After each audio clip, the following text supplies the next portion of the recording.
Ok, donc on va commencer notre vidéo. Donc je démarre le serveur 2003.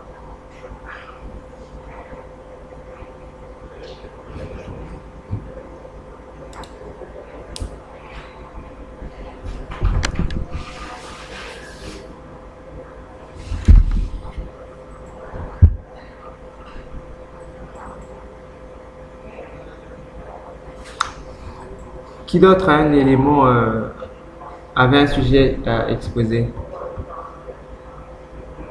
Tu avais un truc encore, Ravel? Frida?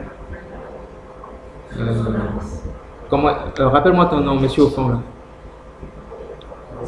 Dessiné. Tu avais un sujet? C'était quoi? Sur Solaris. Oui, Solaris. Tu as déjà trouvé quelque chose? Prépare ça pour le samedi prochain. Mets ça en place pour samedi prochain.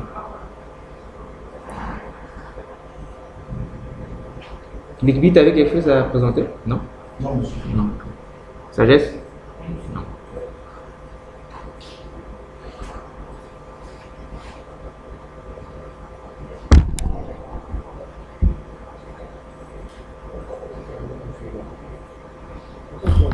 Ok. Donc, suivez bien tout ce que je fais, hein. Il y a des choses qu'il faudrait que vous puissiez voir parce que je ne vais pas forcément parler en les faisant. C'est des questions que les gens y posent alors que la chose a été faite. Okay. Donc ici, pour accéder à ma machine, le système me dit de faire la combinaison CTRL-ALT-SUB avec VirtualBox. Moi, j'ai la version 5. Vous avez peut-être encore la version 4. J'ai l'onglet Entrée ici. Je vais au niveau du clavier et je prends CTRL-ALT-D. C'est la même chose. Voilà. Donc, je mets le mot de passe.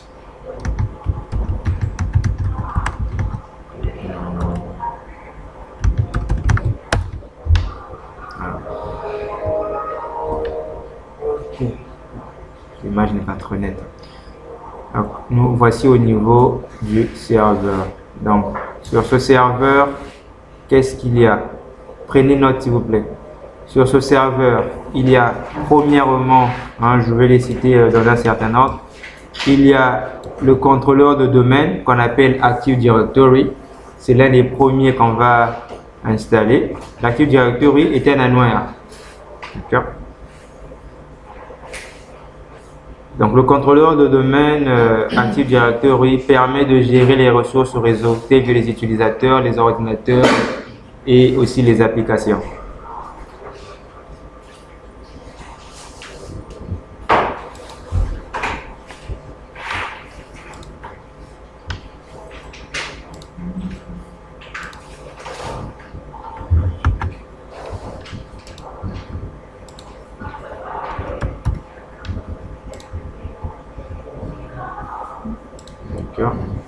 Maintenant, de ce côté, ok. Après, à côté de l'annuaire, je vous donne dans un certain ordre le DNS, le serveur DNS.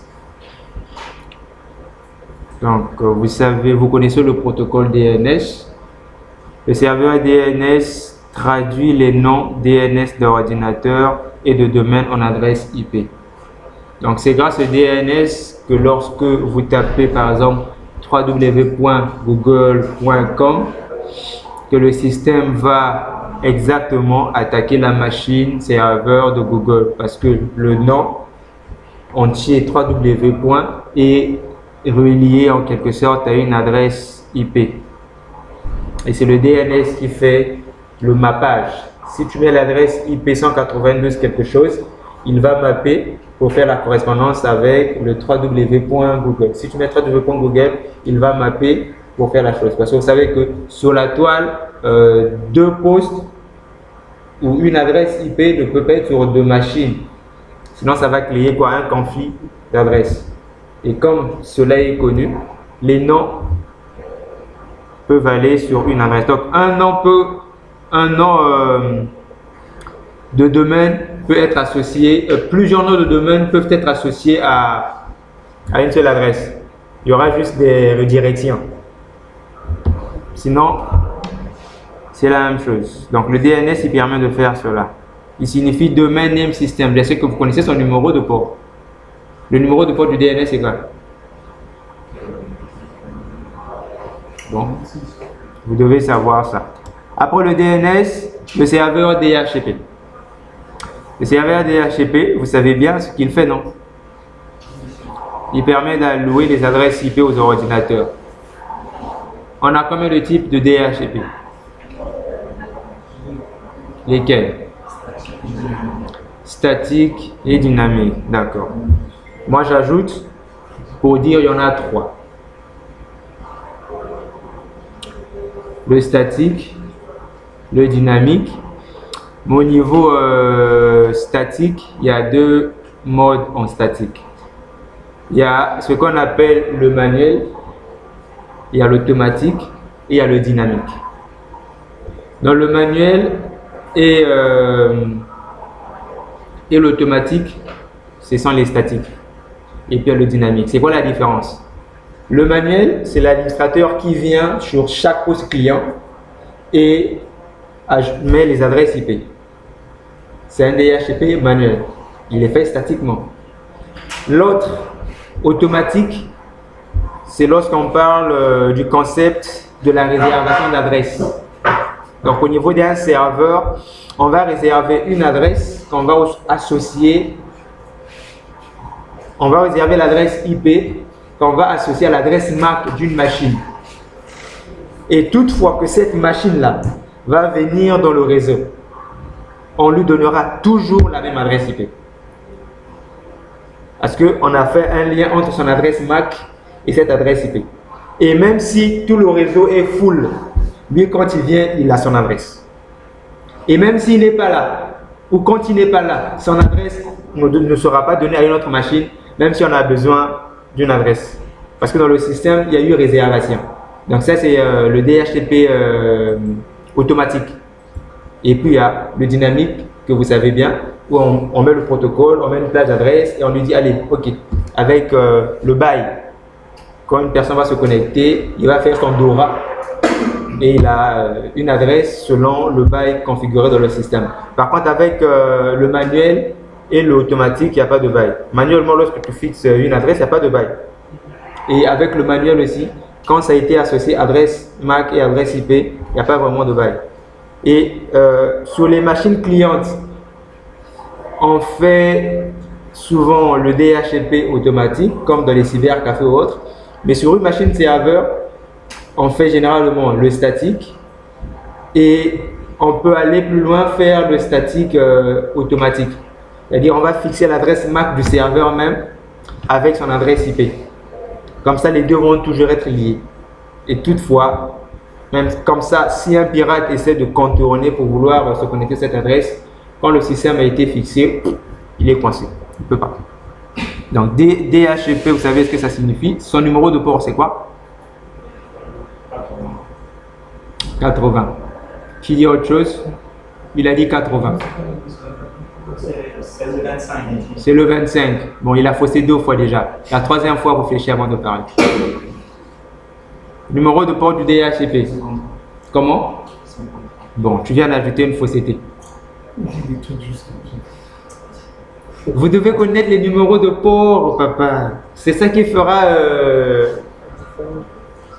Oui, si tu veux, la différence. Le DHCP a 2 numéros de port. Il y a le 67 et le 68. L'un pour le client, l'autre le serveur. Donc il y a le 67 quand c'est le client qui attaque le serveur. Et quand le serveur va répondre, il prend l'autre, 68. Le DNS, c'est le 53. Et le 80, c'est pour qui? Le HTTP. Très bien. Donc on monte. Après le DHCP, on va voir le serveur de messagerie. Donc avec les protocoles POP3, SMTP et le IMAP. Mais nous ici, on va implémenter que le POP3 et le SMTP. SMTP, quelle est la différence entre le SMTP, le POP3 et le IMAP? Quelle est la différence entre le SMTP, le POP3 et le IMAP? Les 3 sont des protocoles pour la messagerie. Mais c'est quoi la différence? Donc, je vais lire un peu cette petite définition que serveur de messagerie. Les serveurs de messagerie utilisent le service POP3 pour délivrer le courrier électronique et offrent des outils permettant de créer et gérer les comptes de messagerie. C'est quoi la véritable différence entre SMTP, POP3 et IMAP? SMTP signifie quoi?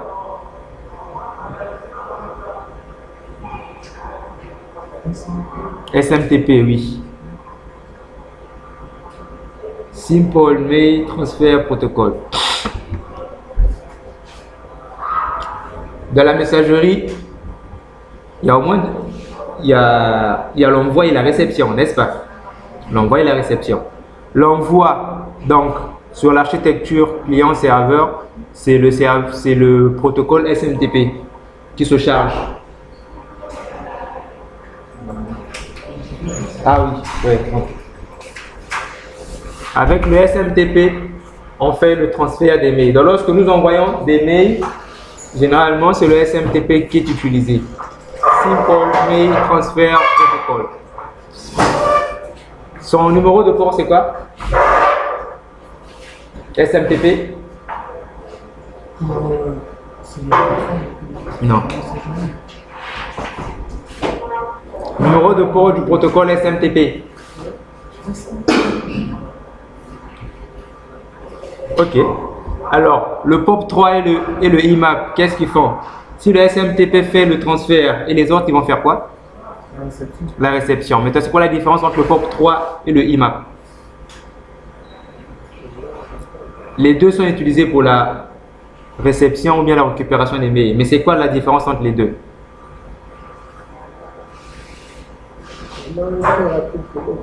Non, c'est pas sur la rapidité.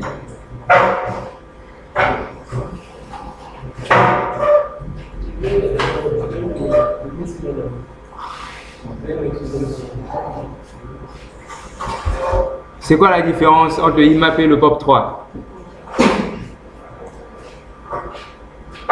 D'accord, vous irez chercher, je ne vous dirai pas.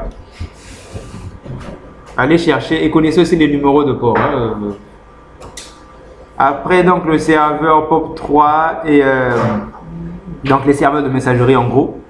Les serveurs d'application, donc au niveau des serveurs d'application, nous aurons le web.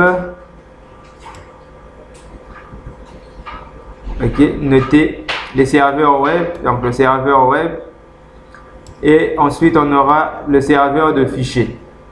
Les serveurs de fichiers fournissent et gèrent l'accès aux fichiers. Donc, quel est le protocole qu'on a au niveau du serveur de fichiers?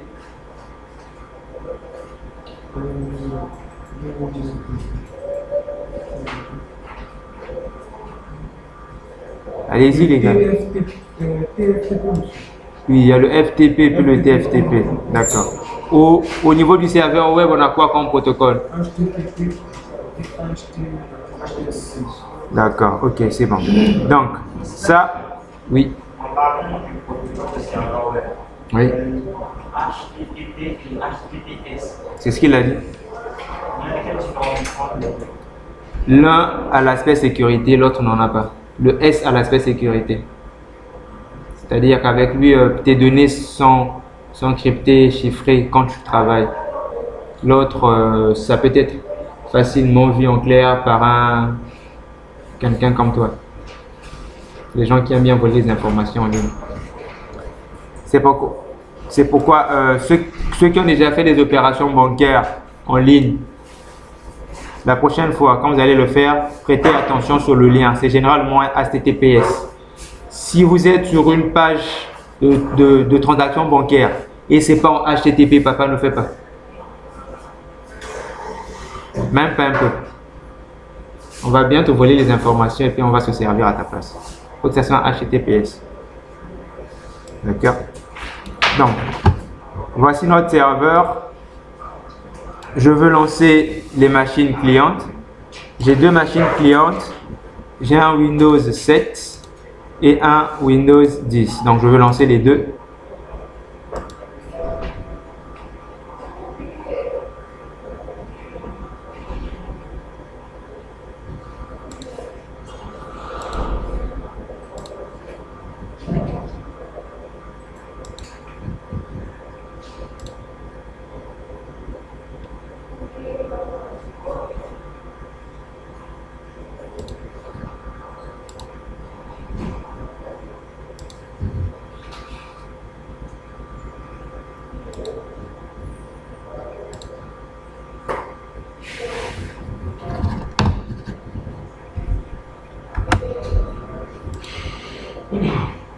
Voilà.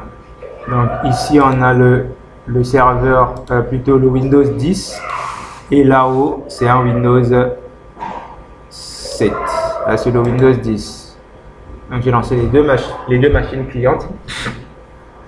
Et alors regardez, au niveau du serveur 2003, avec Active Directory, comme je l'ai dit tout à l'heure, il permet de gérer des ressources, notamment les utilisateurs, les ordinateurs et les applications. Donc, regardez, je vais vous montrer quelques utilisateurs déjà créés. Vous voyez, ça c'est le domaine. Le domaine ici c'est ead.com. Créer un domaine. C'est comme google.com, yahoo.com. Ça c'est le domaine. J'ai créé un groupe, une nouvelle unité d'organisation où j'ai mis des utilisateurs particuliers. Les utilisateurs ici c'est Sandivine, Dora, Frida, Molele, Ravel, Sagesse. Ils sont dans un groupe quelconque. Donc ceux-là peuvent se connecter sur les machines clientes qui sont du domaine EAD. Et généralement, lorsque nous sommes dans une structure à architecture client-serveur où les machines sont dans le domaine, généralement vous allez voir cette combinaison là affichée, CTRL-A-Sub. Ça s'affiche généralement sur les machines clientes qui doivent accéder à un domaine. Donc cette machine, je l'ai intégrée au domaine EAD. Et à ce niveau, une fois que je fais la combinaison CTRL-Alt-Sub, ne peut se connecter sur cette machine que celui qui a un compte au niveau du serveur, donc dans le domaine. C'est comme ceux qui sont chez Eni par exemple. On va prendre quelqu'un qui s'appelle Massamba Franck. Son mail sera massambafranck par exemple @eni.com. Eni.com c'est le domaine. Chez nous ici, ça va être sagesse@ead.com. C'est la même architecture. Et le site web comme chez Eni, www.eni.com. Ici, grâce au serveur web que j'ai implémenté, le site, ça sera www.ead.com. Donc, en local, on peut se faire déjà des mails parce que chacun aura une adresse électronique avec le domaine. Et toutefois, si votre structure veut donc sortir, il faut acheter une adresse publique. Une adresse publique et faire que votre domaine soit reconnu à l'extérieur. Et en ce moment, vos mails pourront aller à l'extérieur. En fait, vos adresses pourront aller à l'extérieur. Quelqu'un qui est sur Yahoo peut écrire à ton adresse de sagesse@ead.com. Ça devient comme une adresse en tant que telle reconnue. Sinon, on peut faire un truc en local. On n'a pas forcément Internet, mais en local, on s'écrit comme ça. Et on peut faire juste une porte sortie pour aller vers Internet. C'est bon? Donc ici, c'est l'utilisateur Sagesse. Donc Sagesse va se connecter. Ton mot de passe, c'était quoi déjà? Voilà, j'avais mis un mot de passe. Non, c'est pas ça.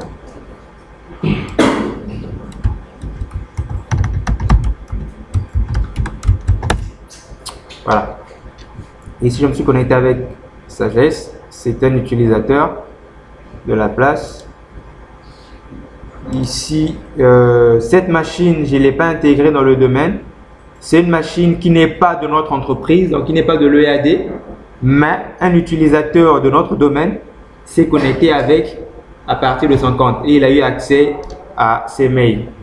Donc, je veux me connecter avec l'utilisateur ordinaire de ce compte et ensuite on va voir comment est-ce qu'un utilisateur de notre domaine peut récupérer ses mails. C'était quoi le mot de passe? Non, c'est pas ça. Voilà, très bien. Voilà. Ici, c'est l'utilisateur Sagesse. Il n'est pas bon ce projecteur, hein. On ne voit pas trop bien.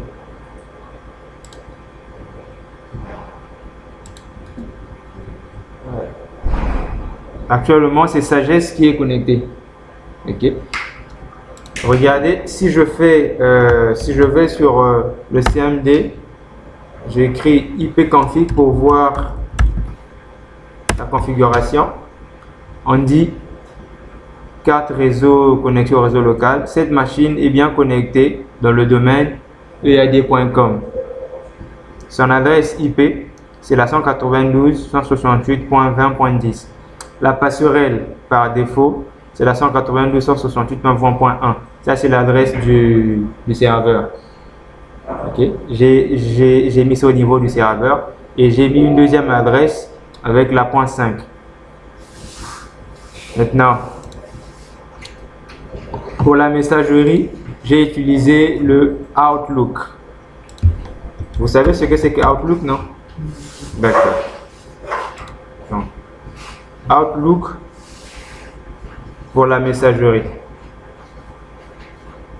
Okay, je peux le Outlook 2010. Alors, on va voir l'autre machine rapidement. Le Windows 10. Donc, ça sur Windows 10. On va aussi lancer son Outlook.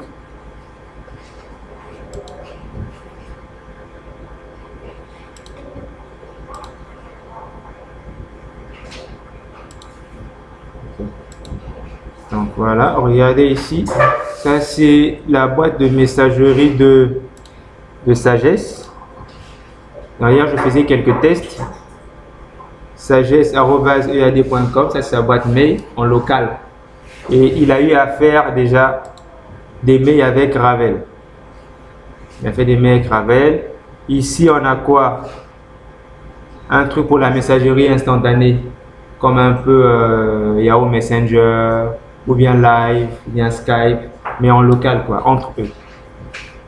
Ici, c'est la boîte de messagerie de Ravel. Donc, Ravel est sur la machine Windows 10. Avec sa boîte de messagerie, elle est là.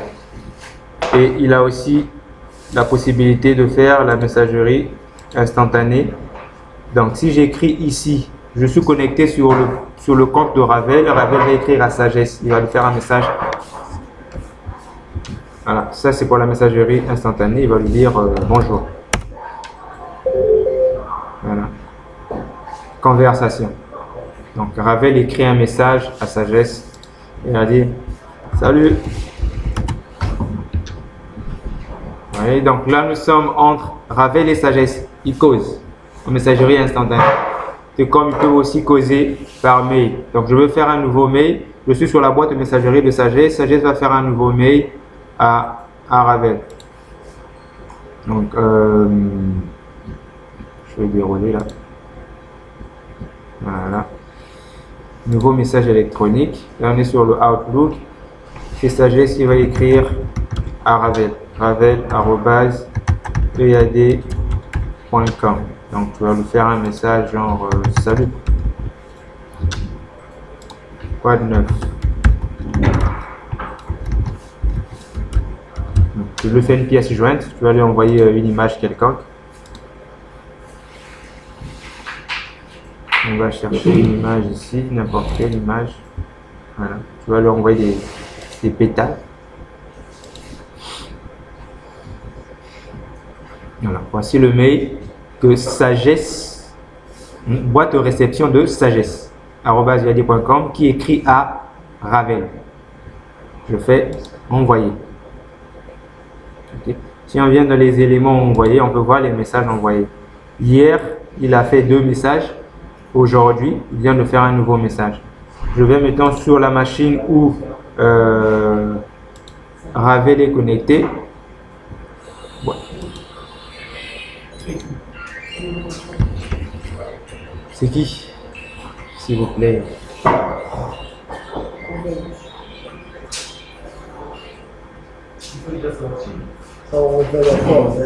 Mettez vos téléphones sous vibreur si ce n'est pas encore fait.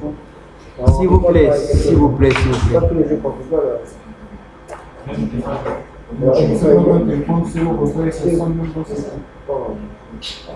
Je mets des gens dehors.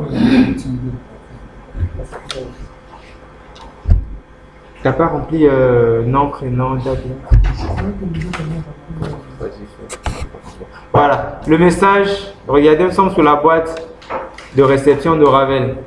Le message de sagesse vient d'arriver. Vous voyez là. Il est écrit salut. Et là, quoi de neuf? Et la pièce jointe est là, l'image qu'il a envoyée. Et il peut le répondre. On va cliquer sur répondre ou répondre en question. Répondre, répondre, répondre. Où es-tu, monsieur répondre? Voilà, répondre est là. Il peut répondre directement. Ok. Message. Message reçu. Voilà. Et il renvoie. C'est bon. Et aussi, on peut ajouter la téléphonie. La téléphonie, donc ils vont s'appeler. Mais en ce moment, le mieux serait de faire intervenir un serveur Linux et mettre Astérix par exemple. Et on peut mettre Astérix sur un Linux, on crée les comptes et sur les clients, on va mettre des Softonic pour que ces derniers arrivent à passer les appels. Ça, vous pourriez le faire dans votre projet personnel. Je sais pas, comme on n'a pas de Linux à faire, donc je ne vous le ferai pas. Mais je vous en parle quand même. Et si quelqu'un se met à travailler dessus et il trouve que c'est intéressant, je peux toujours lui donner quelques idées après. Sinon, voilà quoi. Je vous ai déjà dit. Vous pouvez utiliser le Treebox qui permet aussi de faire la téléphonie. C'est-à-dire vous allez créer une machine virtuelle, vous allez configurer, vous allez l'associer à Active Directory pour qu'il récupère les comptes qui sont créés là-bas. Vous allez installer des logiciels soft de téléphonie qui vont contacter donc le serveur Treebox ou bien le Astérix que vous avez fait sur le serveur Ubuntu ou bien n'importe lequel et vous allez passer des appels, c'est super, en local. Donc tu vois la secrétaire depuis son bureau appeler le DG alors qu'il n'y a pas de MTN, il n'y a pas internet mais on s'appelle quoi. On cause, on bavarde, on fait des mails, c'est super. Donc ça c'est ce qui fonctionne déjà. Maintenant on va tout refaire depuis le début. Depuis le début, c'est-à-dire depuis l'installation du serveur 2003, la configuration de ces différents protocoles que je vous ai dit tout à l'heure. On va faire l'essentiel aujourd'hui et puis le reste au fur et à mesure. C'est bon? Est-ce qu'il y a une question jusqu'à là? Question? Non? Ok. Le Epson là, franchement, il faut plus le prendre. Est-ce que tu peux le changer?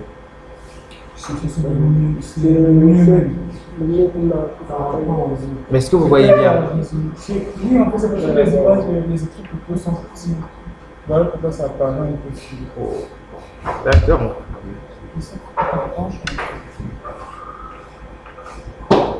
Donc déjà, je veux sortir d'abord cette machine du domaine. Okay.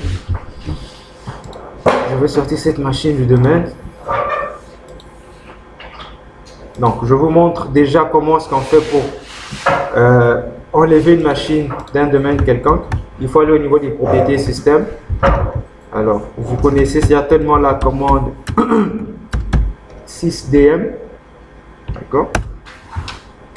La commande sysdm nous donne une certaine figure. Je me demande le mot de passe et le nom de l'administrateur. Puisque c'est une machine d'un domaine, il faut avoir toutes les autorisations. Administrateur, le mot de passe, c'est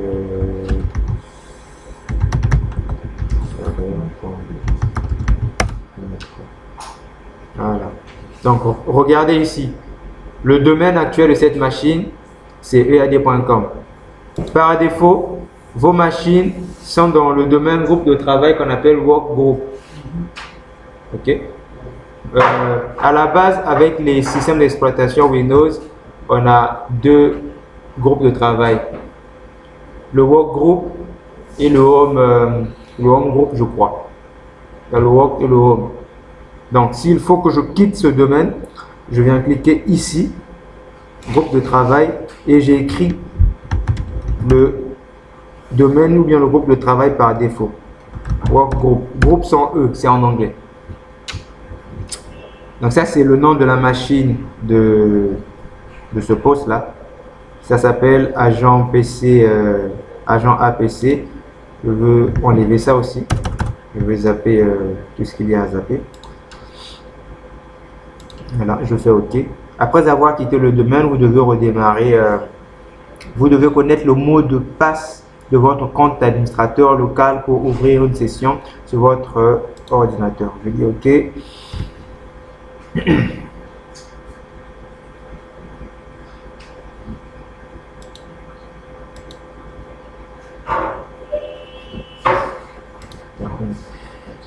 Je vais arrêter cette machine là. Voilà. Donc on va le faire avec deux clients Windows 7. Ceux qui ont des XP, vous pourriez aussi utiliser vos XP.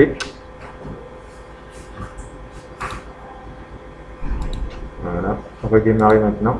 C'est bon. Voilà.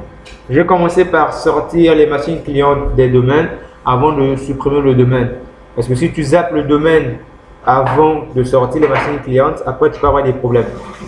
Parce que pour sortir, il faudra que tu mettes le login et le password de l'administrateur qui va contacter le serveur. Oh, toi, tu as déjà zappé le serveur, ta machine peut se retrouver coincée.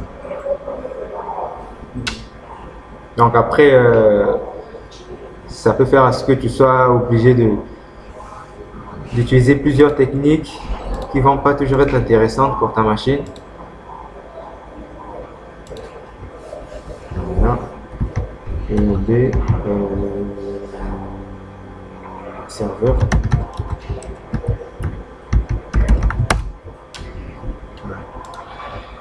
Donc voici, ça c'est le serveur qui était là, je l'arrête.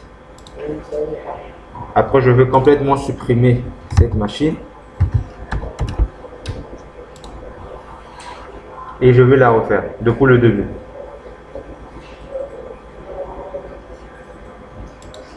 Voilà, j'arrête cette machine, j'en ai pas besoin pour le moment.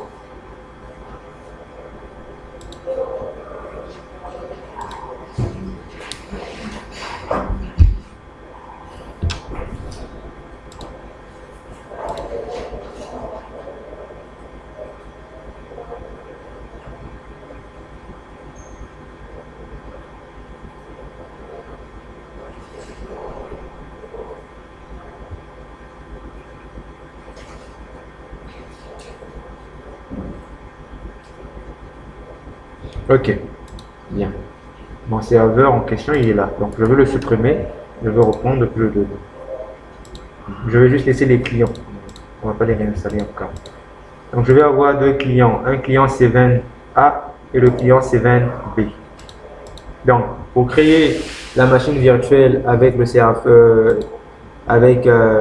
au système d'exploitation, le serveur 2003. Donc, ceux à qui j'ai donné le serveur 2003, faites avec moi. Ceux qui en ont déjà, mettez-vous à la page. Au niveau de VirtualBox, je viens sur Nouvelle pour dire Nouvelle machine.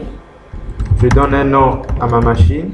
Donc serveur 2003. Le système d'exploitation, le type, ça sera un Windows. La version, je vais choisir le serveur 2003. Je vais prendre le serveur 2003, le 32 bits, pour ne pas que ça soit trop lourd pour ma machine. Je prends le 32 bits, voilà. Après cette phase, je fais suivant. Donc, il me dit que le minimum pour la mémoire, c'est 512. Je dis OK, je change rien, je fais suivant. Minimum pour le disque, 20 Go. Je dis OK, je fais créer. Ici, c'est vraiment du suivant. Hein, vous n'avez rien à changer pour le moment. Suivant. Dynamiquement alloué. Je dis OK, suivant. 20 Go. Je dis OK, créer. Voilà, la machine cliente, elle est là. Cette machine est juste une machine sans système d'exploitation. Il faut que je mette maintenant le CD du système d'exploitation et démarrer, booter sur le CD pour que l'installation se fasse. Donc, je viens sur configuration, système. Au niveau du système, je peux déjà changer l'ordre ici. Je vais mettre le disque dur en haut, ensuite le lecteur optique en deuxième position. Je peux désactiver la disquette. D'accord? J'ai mis le disque dur en haut parce que je sais déjà qu'il n'y a rien à ce niveau. Donc, quand le système va booter, il ne va rien trouver. Il va passer au niveau du lecteur optique où il va trouver le CD du système d'exploitation et il va se mettre à booter et faire l'installation. Et au prochain redémarrage, il va refaire la procédure en commençant par le disque dur. Sauf qu'à la deuxième fois, il va trouver le système d'exploitation et il va continuer directement. J'aurais pu à cliquer ou à sortir le CD précipitamment si je ne l'ai pas fait avant. Donc, je laisse comme ça. Ensuite, je viens au niveau de stockage. Voilà, stockage. Je viens sur l'icône du CD là. Je vais choisir le CD que je vais associer à cela pour faire l'installation. D'accord, je clique ici pour chercher donc le CD. Pour ceux qui ont l'habitude de travailler, vos images utilisées fréquemment seront déjà là. Si l'image que vous voulez installer n'est pas là, vous venez sur l'option choisir un fichier de disque optique virtuel et vous savez là où il se trouve et vous allez le chercher. Moi ici je veux prendre celui-là, Windows Server 2003, le 86, donc le 32 bits. Voilà, je fais OK. Ça est là, ça s'est ajouté. Donc c'est bon. Côté réseau, par défaut, avec VirtualBox, les machines sont sur le NAT en mode accès. Comme on est avec VirtualBox, ça va être un réseau privé, donc une sorte d'intranet. On peut déjà le mettre sur le réseau interne. Donc je mets un réseau interne. Comme ça, les autres machines clientes, on va aussi les mettre sur intranet et tout de suite avec leur DHCP activé, ils vont automatiquement faire le DORA. Ils vont demander l'adresse au niveau du serveur. Ok, je fais OK et je peux donc lancer le démarrage de la machine pour installer. Je vais dézoomer. Je démarre. Voilà.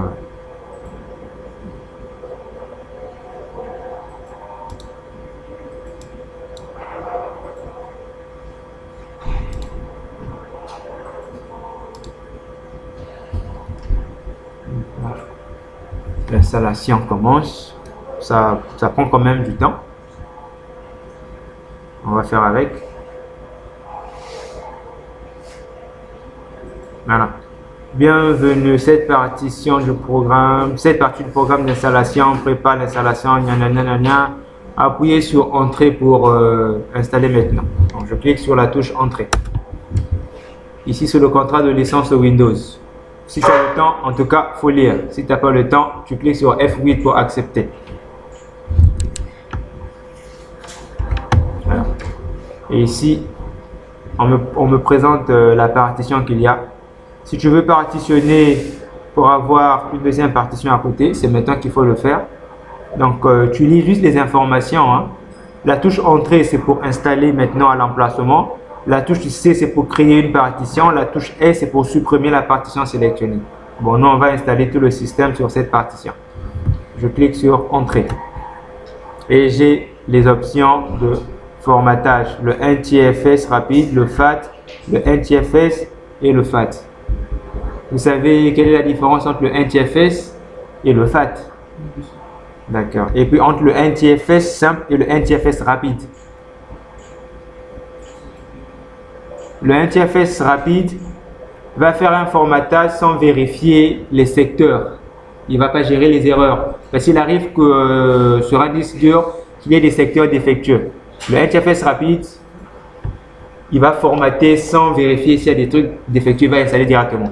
À la différence du NTFS tout court, non seulement il va faire le formatage, mais il va aussi essayer de voir s'il y a des secteurs défectueux et même tenter de les réparer. C'est la différence majeure que vous pouvez retenir à ce niveau.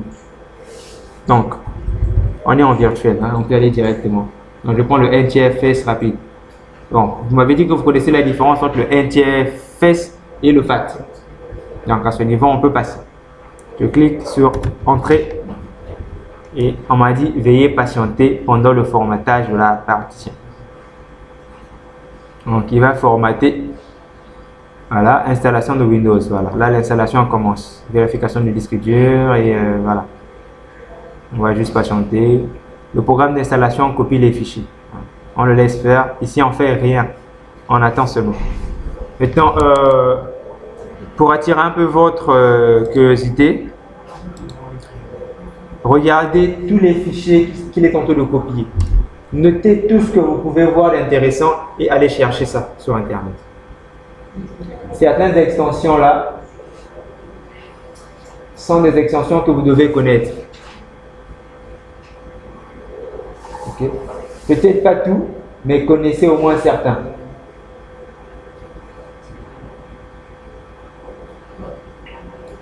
Donc je laisse ça à ce niveau expressément pour que les personnes curieuses puissent prendre note et aller faire des recherches après. Sinon, le vrai travail se fait actuellement en haut. Le travail de la copie et autres.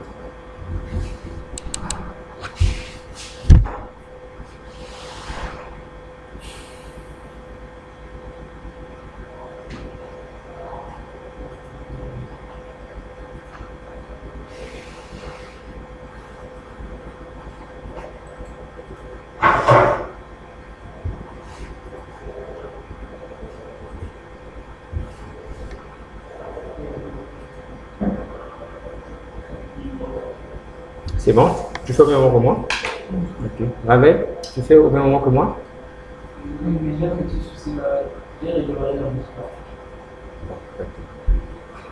Ici, c'est bon? Tu fais au même moment que moi?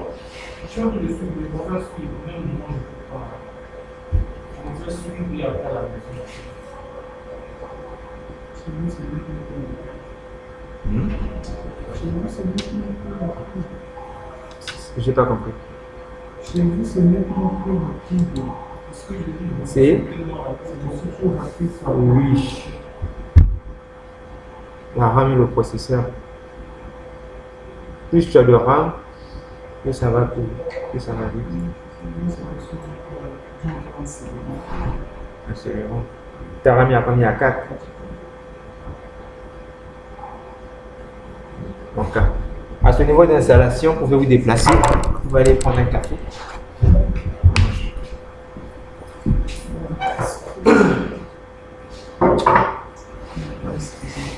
J'arrive.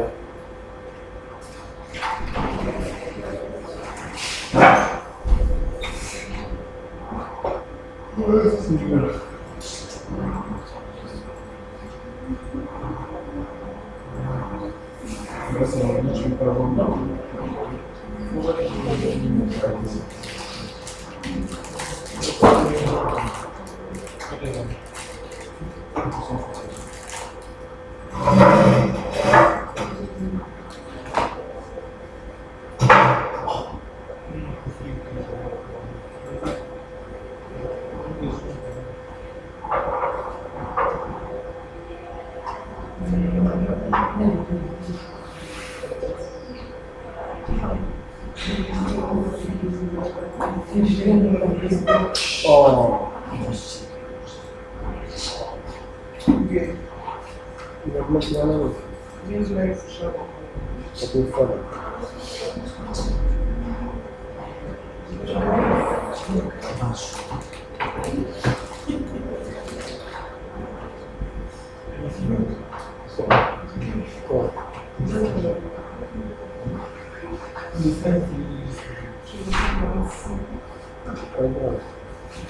Est-ce que je peux passer le moment?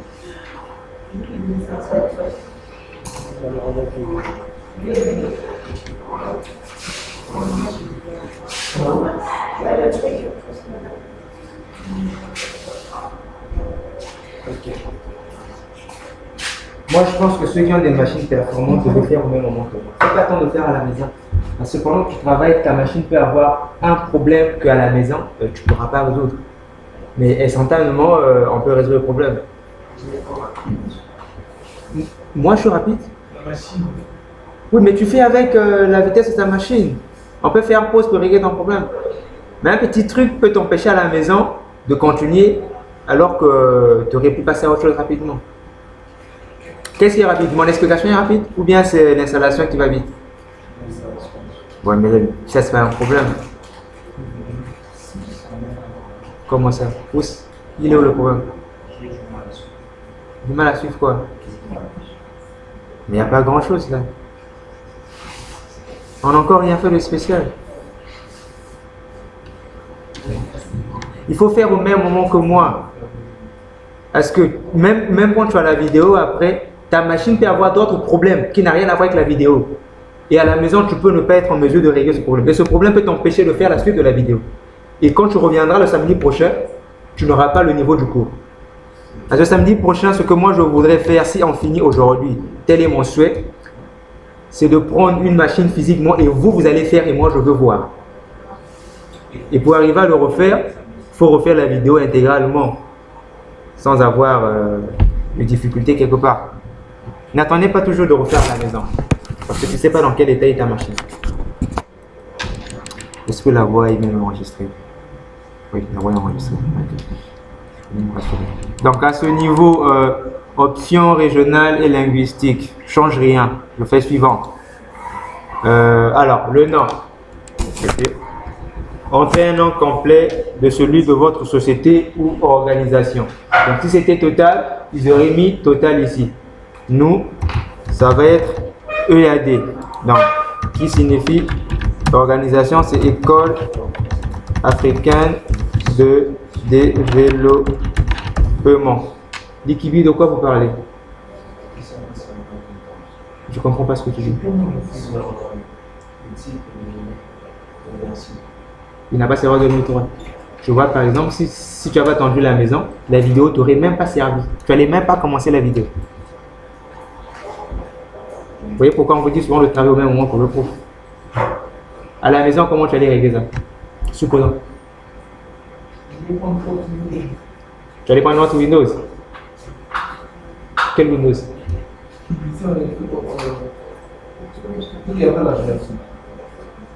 La version de quoi? Oui, maintenant, comment tu allais faire pour régler le problème? Puisque tu l'as installé un serveur 2003 par rapport à la vidéo, toi, tu allais faire comment à la maison? J'avoue, tu sais pas. Et tu allais revenir samedi prochain pour dire j'ai pas fait le TP. Et donc, tu n'allais rien comprendre. Faites au même moment que moi. Donc, si tu n'as pas, pas le 2003, tu es sur quelle version là?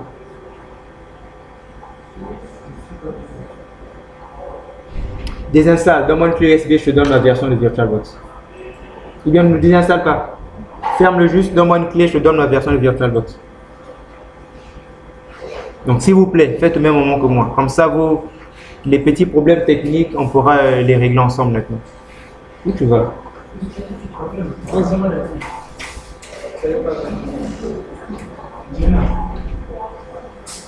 Ok. Regardez, moi je poursuis. Hein. Je fais suivant. La clé du produit. Donc la clé du produit. Papa, ici on ne craque pas. D'accord. Voilà. Donc la clé du produit, je vais la chercher. Elle est quelque part là dans ma machine.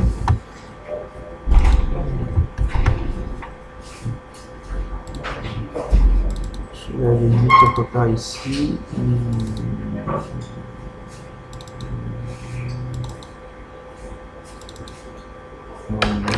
Je vais prendre celle-là. Voilà, la clé du produit est là, donc je veux juste la recopier. C'est un JB8 MV. JB8 MV 89 B3B 7F9Y8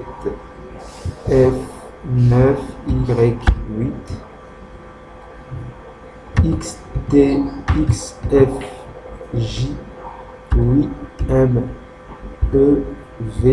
Voilà. Je fais suivant. Voilà, la clé est bonne. Ici, mode de licence, je laisse les options par défaut.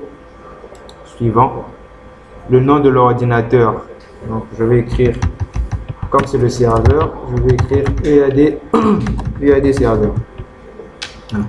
Le mot de passe de l'administrateur. Alors, avec serveur 2003, il y a des critères pour les mots de passe. Le mot de passe doit respecter un certain nombre de critères. Il faut qu'il y ait des lettres majuscules, minuscules, des caractères spéciaux, des chiffres, mais des expressions qui n'ont rien à voir avec, avec le nom ou autre. Donc, par exemple, quelques exemples de mots de passe que vous pouvez mettre à ce niveau qui soit accepté. Si tu écris passer comme ça, il va refuser. Si tu écris, bon, il y a des gens qui mettent des mots de passe. Hein. Bonjour, 1, 2, 3, 4, même ça il peut refuser. Même ça il peut refuser. Donc moi je proposerais de mettre, je serais par exemple passer arrobas, je vais mettre SS, je vais mettre 5 SS, à partir de ça peut marcher, R point com 1. Il y a que d'autres, on va mettre un arrobas ici, 2S, point 2003, par exemple. Voyez un peu.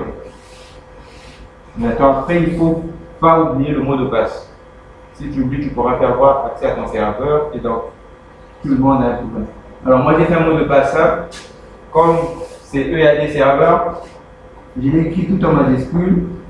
J'ai mis un A comme ça. J'ai écrit mon serveur ici, sans me casser la tête. Point 2003. Donc, il a vu des lettres, il a vu caractère et il a vu quelque chose comme ça.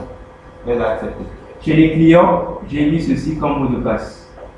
Dans les comptes clients, j'ai mis ceci comme mot de passe. C'est arrobas.com1. Donc ça, c'est les deux mots de passe que je veux utiliser. Vous pouvez personnaliser votre mot de passe en vous inspirant de ces modèles-ci. Donc je vais écrire EAD serveur.2003. C'est le même mot de passe qu'il faut taper en haut et en bas.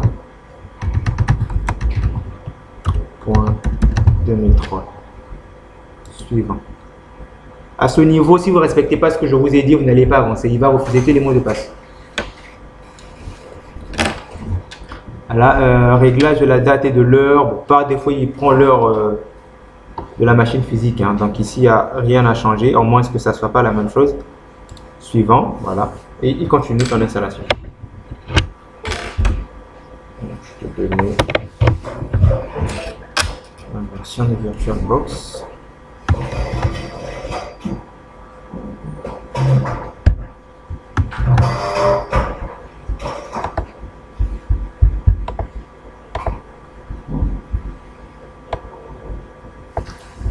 Voilà, je suis dans la version 5. J'espère que ta machine va la supporter.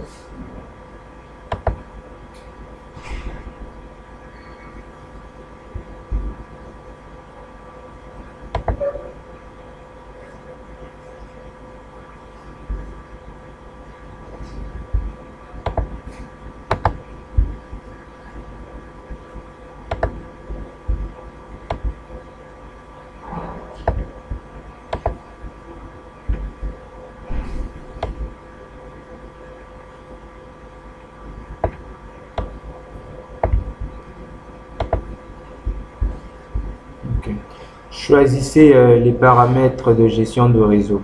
Donc, paramètres par défaut. Vous pouvez laisser par défaut. C'est toujours bien de lire. Donc, ici, il va utiliser le protocole TCP/IP avec l'adressage automatique. C'est bon. Je fais suivant. Vous voyez le groupe par défaut, le domaine par défaut, workgroup. Je laisse comme ça. Je fais suivant. Hein, il continue.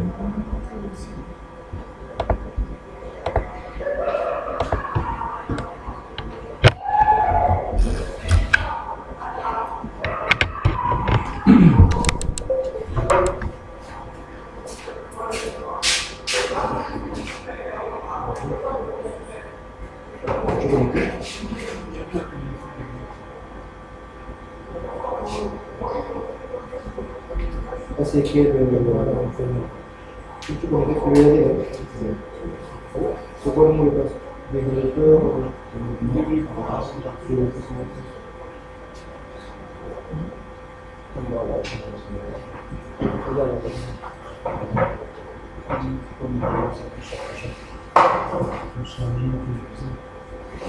S'il vous plaît, cotisez pour acheter un antivirus. Ça nous servira de quoi? Les gars, cotisez pour acheter un antivirus, s'il vous plaît. Laissez ce mandat pour ceux qui font comptabilité et finance. Vous achetez-vous un vrai antivirus.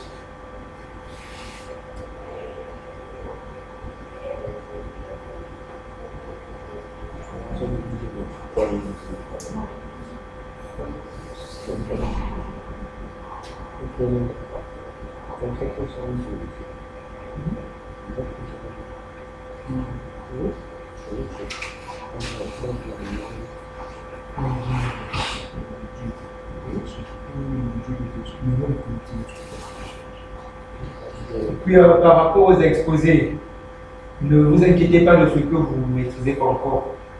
Parce que je suis conscient que dans les exposés, par rapport au niveau où nous sommes, certaines expressions techniques, vous ne les connaissez pas, vous n'aurez peut-être pas les mots qu'il faut pour expliquer la chose parce que vous-même, vous n'avez pas encore compris ce que c'est.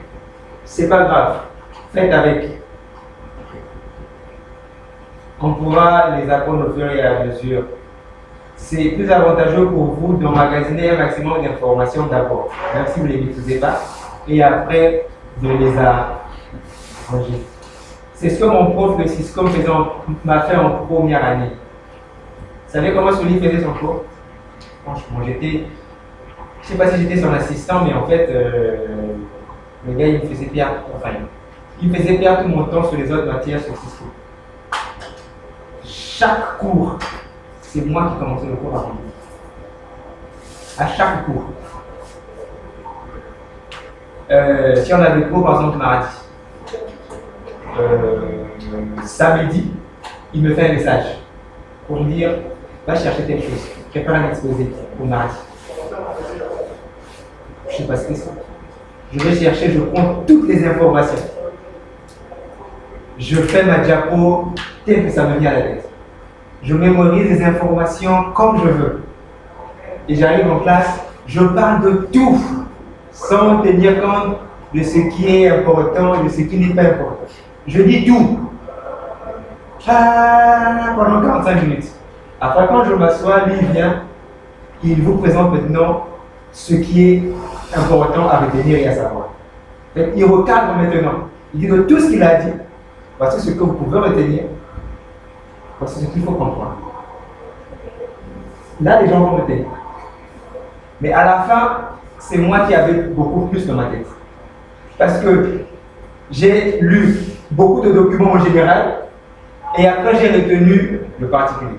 Or, les autres, pendant que moi je faisais l'exposé, vu qu'eux-mêmes ne comprenaient pas ce que je disais, ils faisaient qu'ils m'écoutaient sans prendre note. Et à la fin, ils ont seulement noté ce que le prof a récapitulé. Et une autre fois, quand je remets sur le même sujet, j'ai un peu plus de liberté à parler. Parce que non seulement je maîtrise l'essentiel, mais je connais même ce qui dépasse l'essentiel. Et quand quelqu'un me pose une question qui sort du contexte, j'ai toujours un élément de réponse, quoi. Voilà, je vais me dire.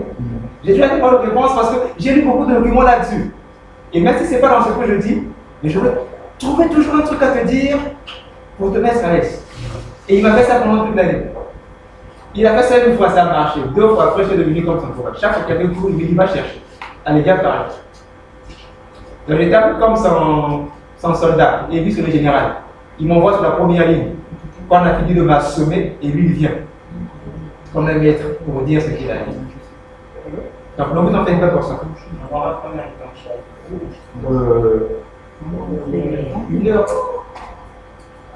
Une heure par jour, mais vous n'aurez pas une heure de présentation. C'est 15 minutes de présentation, 15 minutes de questions et les 30 minutes pour que j'ajoute, pour que j'arrange tout ce que vous avez dit, donc l'essentiel à retenir et à savoir. Donc en fait, on sera à l'aise en fait.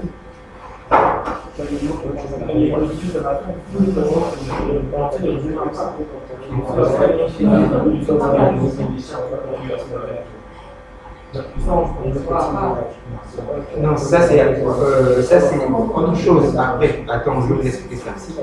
Là, c'est les exposés. Le résumé, vous allez les inclure dans le support que vous allez me donner. Non. Avant, vous allez me donner des choses. Je crois vous l'avoir dit. Hein. Ça va compter pour l'examen. Hein. Ça va compter au moins de 50 ou 75% pour l'examen. Non, on va mettre 50%. Les exposés. Ça va compter pour 50%. Donc, vous serez noté sur 10 pour votre exposé. Et à l'examen, je vais vous faire un petit sujet de 10 questions. Donc ça, la note de l'exposé. Si à l'exposé, tu as eu 5 sur 10 et à l'examen, tu as eu 8 sur 10, tu fais la somme. Si tu as 10 sur 10 à l'examen et à l'exposé, tu as eu 5, ça te fait 15. Voilà le point venir. C'est bon? 15, c'est-à-dire c'est 10 à l'exposé et 10 à l'examen. Si tu as 16, 7, ça te fait 14. Si tu as 8, 8, ça te fait 16. À l'exposé, ça sera les deux personnes qui exposent auront la même note. Et à l'examen, ça sera individuel, puisque chacun sera devant son sujet. À l'exposé, c'est individuel. Mais c'est qu'à 10, 10. Comment c'est individuel? Comment c'est individuel? C'est le groupe qui prend la note. Si vous étiez 10 et qu'on a dit 8 ou 10, tous les 10, vous avez 8. C'est vrai? Donc, vous avez votre premier support que vous allez faire. Vous allez présenter une diapo. Maintenant, à la suite de la correction des éléments que j'aurai ajoutés, vous allez aller maintenant arranger votre fichier et vous allez imprimer la version après exposé. Donc, après les critiques, vous faites des retouches. Donc, vous allez présenter comme un vrai truc là. Et les dernières pages, vous mettez le rapport de tout ce qu'on a fait. Donc le document final que vous allez présenter à l'examen ou avant les examens, ça sera composé de deux parties. Votre exposé que vous avez déjà présenté et corrigé par rapport à ce que j'aurais apporté. Et puis à la fin, quelques pages pour le résumé de tout ce qu'on a déjà fait. Donc je prendrai le truc de chacun, j'irai déposer chez M. Wassemo. Je dis, M. Wassemo, voici le boulot de TK. Donc c'est des promotions qui vont venir l'année prochaine. Ils vont vous respecter. Ils vont dire, oh, il y a des grands qui ont bossé avant nous. Ils nous ont laissé. Voilà. C'est un peu un son noir et blanc. En plus, sur l'autre femme. Oui, en couleur, généralement, c'est la page de garde. La page de garde, en couleur. Et dans le reste, là, pour mettre en noir et blanc. Maintenant, si vous avez des pages où il y aura des images, des captures d'écran, pour que ça soit vu joliment, faites au moins cette page en couleur. Donc, si tu as 4 feuilles où il y a des images, sur un document de 40 pages, tu auras environ 35 en noir et blanc et 5 seulement en couleur. Oui.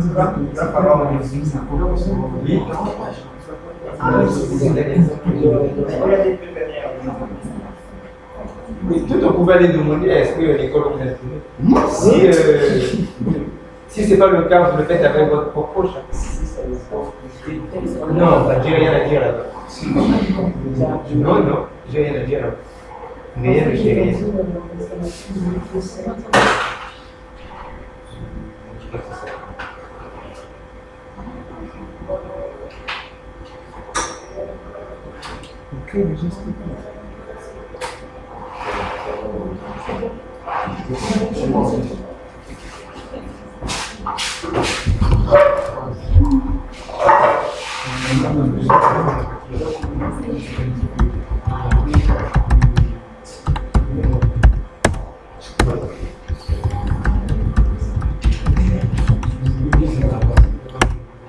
C'est bon, donc l'installation est terminée. Voici notre serveur. Il me dit de faire entrer la combinaison CTRL-ALT-SUB. Donc je vais aller chercher ça au niveau de l'onglet là-haut. Si vous êtes sur une machine physique, vous allez le faire avec le clavier. CTRL-ALT-SUB, instantanément. Entrée, clavier, CTRL-ALT-Delete. Dora. Dora, tu fais serveur 2003 sur ta tablette? Ça te distrait là. Mets ça dans le sac.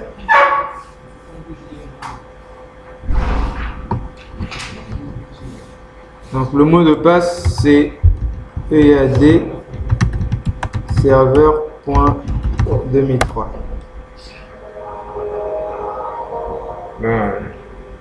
Voici le serveur est là. Mise à jour de sécurité post-installation pour Windows Server.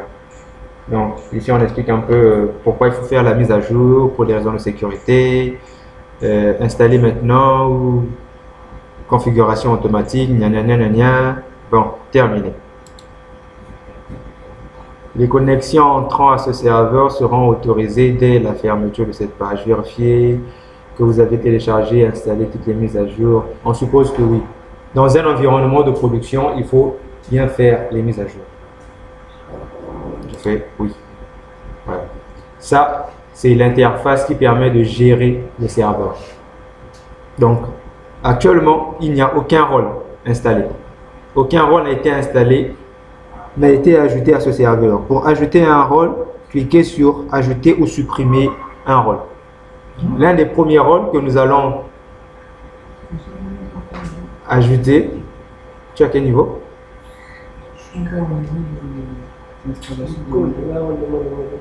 Mot de passe. Personne n'est à ce niveau? Bah, tu es presque. Bon, j'attends un peu ou bien?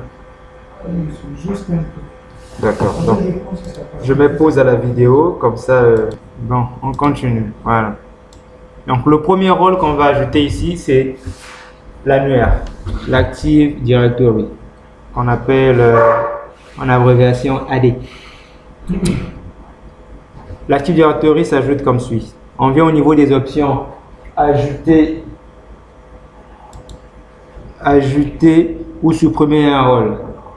Donc, vous cliquez là sur ajouter, supprimer un rôle. Étape préliminaire. Vous pouvez lire tout ça si vous voulez. Pour la première fois, moi, il faut lire. Hein. Suivant. Donc, l'assistant configure votre serveur. On m'a dit, sélectionnez le mot de licence que vous voulez utiliser. Suivant.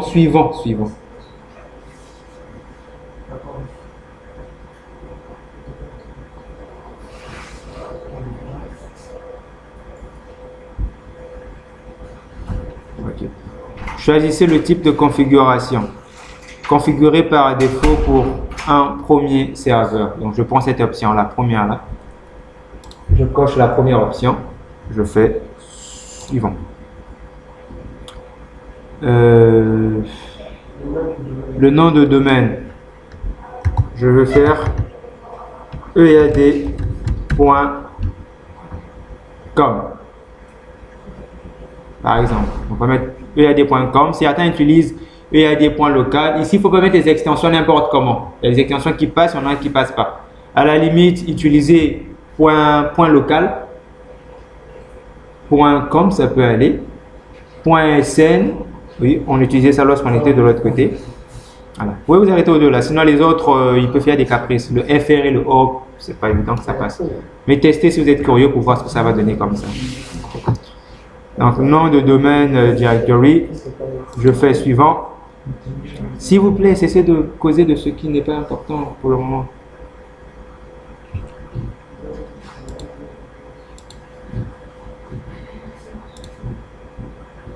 Voilà. Donc, le nom de domaine DNS, c'est ead.com. Le nom de domaine NetBIOS, c'est EAD. Notez NetBIOS à côté. On va en parler après. Nom de domaine NetBIOS. Ok, nom de domaine NetBIOS. Écrivez complètement. Écrivez nom de domaine NetBIOS et nom de domaine DNS. Voilà, écrivez les deux. Nom de domaine NetBIOS et nom de domaine DNS.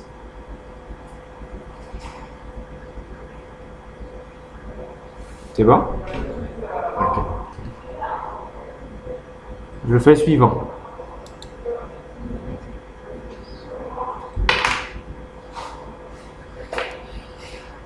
Ok.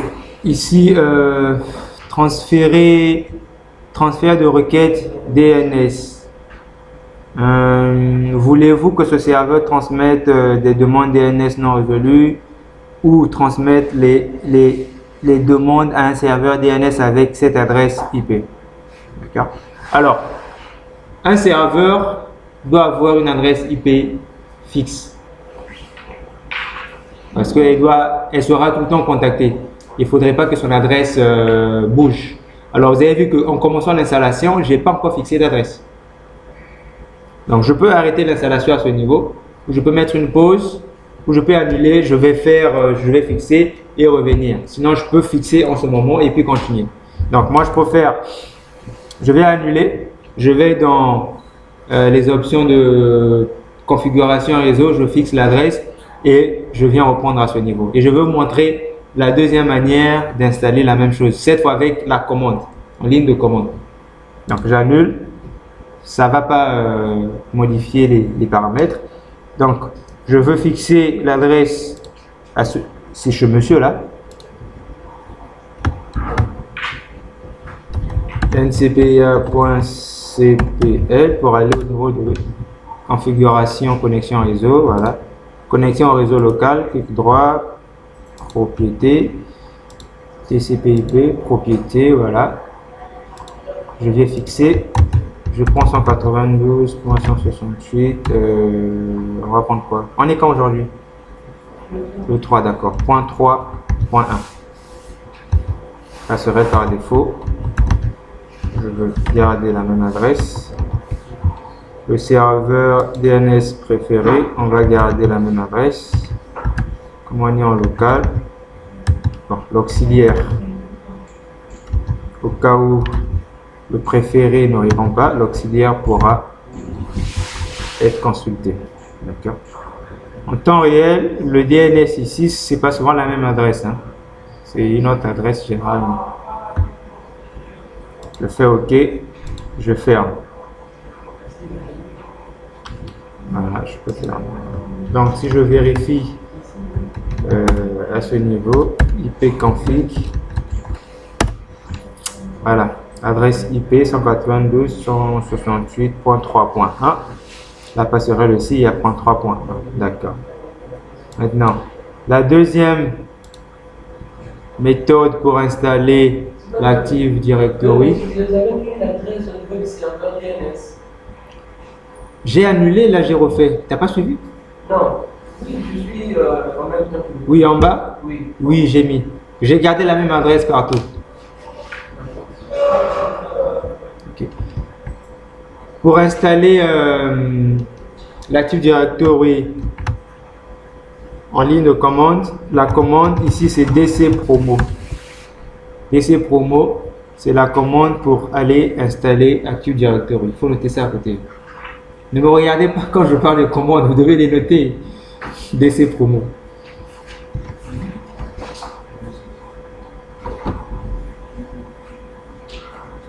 Donc, une fois que j'ai écrit DC Promo sur cette fenêtre d'exécuter, je clique sur OK. Voilà, il m'emmène sur l'assistant d'installation. Je fais suivant. Compatibilité du système d'exploitation. Lisez si vous voulez lire. En tout cas, pour la première fois, il faut vraiment lire. Je fais suivant. Comme c'est le premier domaine que je veux installer, je laisse la première option. Contrôleur de domaine pour un nouveau domaine. Suivant. Domaine dans une nouvelle forêt. Oui, je laisse la première option par défaut. S'il y avait déjà un domaine et j'ai ajouté un autre domaine qui va être sous ce domaine-là, il va être un domaine enfant. Regardez par exemple, supposons que la maison mère EAD, c'est au niveau de Brazza. Et ils vont faire ead.com. Maintenant, les autres, ead.noir va faire un domaine. Comme il y a déjà un domaine qui existe au niveau de la maison mère, et ils vont faire un domaine enfant qui va être sous celui-là. Et généralement, vous allez rencontrer certaines adresses qui ressemblent à ceci.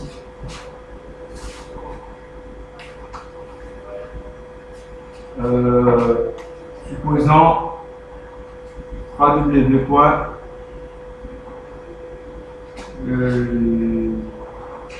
Voilà, ça c'est ce que je vois souvent. Total.com. Ok? Total.com, c'est ce qui est de la maison mère, la source. Et vous allez voir quelqu'un avec une adresse électronique. Par exemple, tati@total.com. Mais un autre aura une boîte électronique, genre david@external.total.com. Généralement, ceux qui ont cette adresse, ce sont ceux qui sont employés même de la maison Total. Ils ont des contrats directs avec Total. Ici, c'est des fois des sous-traitances et qui travaillent très proche au Total, dont les agents ont été délocalisés de leur sous-traitance pour travailler à la base de Total. Donc, comme ils ne sont pas vraiment des gars de Total, on va créer un domaine enfant. Et ce domaine enfant sera rattaché au domaine principal. Et aura cette deuxième partie reliée à la première partie. Donc, si vous avez déjà un domaine père ou mère qui existe et vous voulez faire un autre domaine qui va être en dessous de ce dernier, en ce moment, prenez le domaine enfant de l'arborescence du domaine existant. Comme ça, si on a ead.com qui est la maison mère, au niveau de pointe noire, on aura ead.noire.ead.com. Ceux de Delizy auront ead.delizy.ead.com. Ceux de France auront ead.France. Hein, ça, c'est pour cette option. C'est bon? Et nous, on est là sur le premier domaine. Donc, nouvelle forêt, domaine principal. On laisse cette option-là par défaut. Je fais suivant. Nom DNS complet pour le nouveau domaine. C'est ce que j'avais fait tout à l'heure. ead.com. Ou on pouvait mettre ead.local. Je laisse .com. Suivant.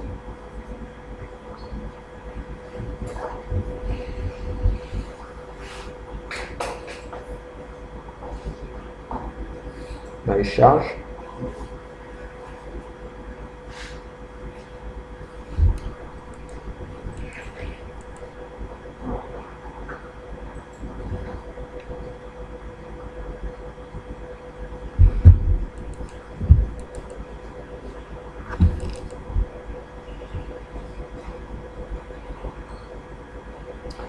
Les autres ne savaient pas qu'on avait cours aujourd'hui. Ou bien ils ont déjà vu l'heure qu'ils étaient en retard, ils ont préféré ne pas venir. Par exemple, chez moi ici, le numéro de données par défaut, c'était point local. Si je le change par exemple en point comme il n'y a pas de... Ça, il faut le faire pendant l'installation, il ne faut pas le faire après l'installation. Oui, je peux mettre le point .com. Donc tu effaces complètement et puis tu mets le nouveau. C'est bon? À ce niveau, il vous présente le nom de domaine NetBIOS, c'est EAD. Suivant, on ne change rien, on n'efface rien. Suivant. Dossier de base de données et du journal. Vous ne changez pas les répertoires, vous laissez comme ça. Donc, en fait, les fichiers seront enregistrés dans ce répertoire. Là. C Windows/NTDS. Suivant. Volume de système partagé, aussi vous ne changez rien. Vous laissez comme ça. Suivant.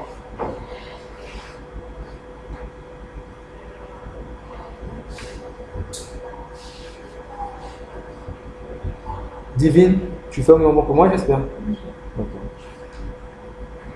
Diagnostic des inscriptions DNS. Vu qu'on n'avait pas installé le DNS avant, il considère ça comme un problème parce que le DNS doit toujours travaille toujours avec la team. Comme on n'a pas commencé par ça, et lui il a cherché ça, il n'a pas trouvé, il m'a renvoyé un message pour dire bon, on n'a pas trouvé, je fais quoi? Et il me propose 3 options. Soit je lui dis j'ai corrigé, ou je lui dis installe au même moment les deux. Comme ça, les deux services vont être installés et nous, on ira juste pour vérifier l'adresse IP qu'on a fixée, s'il a pris ça en compte. S'il n'a pas pris en compte, on met l'adresse que nous voulons et après, on continue les configurations après. C'est bon? Donc ici, on peut laisser cette option-là par défaut. Et on fait suivant. Donc, il y aura l'installation et de Active Directory et du service de DNS en même temps, le serveur. Les deux vont être faits à la fois. Donc, suivant. Voilà. Ici, on laisse l'option numéro 2 par défaut. Autorisation compatible unique avec les systèmes d'exploitation serveur Windows 2000 ou Windows Server 2003. Suivant. Ici, on met le mot de passe de restauration. De quoi? De l'Active Directory, de l'annuaire. Ça peut être le même que celui qu'on a mis au début, là, quand on a installé, ou différé. Si vous mettez le même, c'est pas grave. Si vous voulez changer, il faudra vous rappeler désormais qu'il y a deux mots de passe. Qu'est-ce que ça veut dire? Que quand vous vous connectez au niveau du serveur, c'est le mot de passe qu'on avait mis au début. Et quand il faudra désinstaller l'Active Directory, c'est le mot de passe qu'on va mettre ici maintenant. Donc pour le TP, vous pouvez mettre le même afin de ne pas vous embrouiller. Mais dans un environnement de production, je vous conseille de mettre deux mots de passe différents. Parce que celui qui connaîtra le mot de passe pour se connecter sur le serveur, si c'est le même que celui de l'annuaire, je vais vous appeler l'annuaire. Et là, franchement, vous aurez un sérieux problème. Plus personne ne pourra se connecter. Quel litige. Donc, je vais mettre le même mot de passe pour que moi-même, je ne m'embrouille pas avec les TP. Parce qu'il est arrivé que je fasse les TP où après, je n'ai pas pu continuer parce que après j'ai oublié le mot de passe. Je suis obligé de refaire. Quel temps perdu.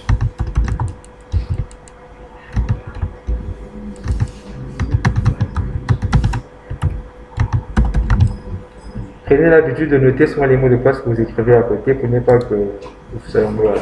Ici, il y a le résumé de tout ce qu'on vient de faire. Donc, le nom de domaine, et autres, et autres, et autres.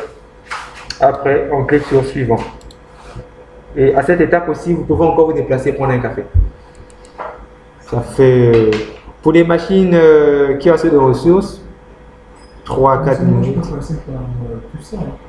Oui, toi, tu as continué l'ancienne méthode. Tu n'as pas fait d'essai promo. Non. Voilà. En fait, chez moi, il est allé directement. Est-ce que tu as tapé d'essai promo? Est-ce que tu es passé par d'essai promo? Quand j'ai fait la première fois, je vous ai expliqué, j'ai annulé, je suis allé faire l'adresse et j'ai refait l'installation, mais avec l'autre méthode en tapant la commande d'essai promo.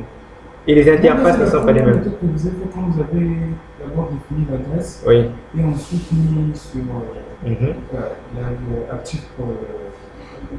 l'actif directeur. J'ai fait la même chose. Mais quand je dis l'étape que vous venez à de faire. Oui, cette étape, c'est par rapport à DC Promo. Ils ne présentent pas les interfaces de la même manière. Toi, tu as continué avec ce que j'avais démarré là. Mais moi, j'ai pris une autre méthode. DC Promo, c'est la commande qui permet d'installer la même chose, mais avec d'autres étapes. Okay. Chez moi, c'est fini. Chez vous, c'est pas encore fini? Bon, c'est un problème de ressources. On n'a pas les mêmes ressources. Donc, fin de l'installation, je fais terminer. Redémarrer maintenant, oui, je redémarre. Donc, je veux réduire ce œuf. Redémarrer maintenant, je redémarre.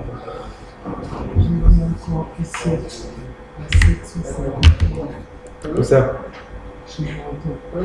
Encore 7 à 750 000. Actuellement, avec ou sans système?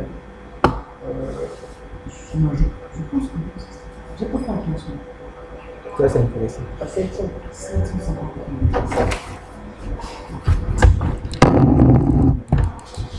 C'est trop cher ou moins cher? C'est trop cher ou moins cher? Non, en fait, c'est quand j'imagine parce que je peux me l'offrir. Ah, bah, si tu peux te l'offrir. Si tu peux. En 10 ans, c'est trop loin, ça aussi. En 10 ans, pourquoi je 10 ans, c'est trop loin. 10 ans, c'est trop loin. Si tu refais ce TP une fois, tu le maîtrises et tu vas en profondeur de ce qu'on n'a pas dit, va proposer la solution quelque part. Tu peux facturer ça à 500 000. Les gars, ils vont rire. Seulement 500 000. Après, tu te l'achètes. J'ai un de mes grands qui m'a dit qu'il avait eu un marché dans une PME comme ça. Ils avaient besoin de faire une installation sans fil. Donc, on a fait appel à lui. Il a fait l'analyse des bureaux. Il a proposé la solution. Et quand on a fait la fiche, le cahier de charge, l'achat des équipements allait dans les 1 million, voire 2 millions comme ça. Ça, c'est seulement les équipements complets. On a donné l'argent pour les équipements et on a donné son argent de la main-d'œuvre. Donc, sa main-d'œuvre partait entre 300 et 500 comme ça. Maintenant, il connaissait quelqu'un dans les boutiques qui pouvait lui vendre les mêmes équipements neufs, mais avec un rabais de 25 voire 30%. Donc, sur un cahier de charge de 2 millions, il a acheté tout neuf, mais à environ 1 million. Et il lui restait 1 million. Et il m'a dit que c'était entre 2010 et 2005. Et avec les 1 million, il avait acheté un terrain après Tister. Donc, dans les 2010-2005, les terrains n'étaient pas encore chers dans la zone. Il est à Kwamouchi ou Chikwamouchi, quelque chose comme ça. Ngwamichi, vers Ngwamouchi, vers les pylônes là. Hein.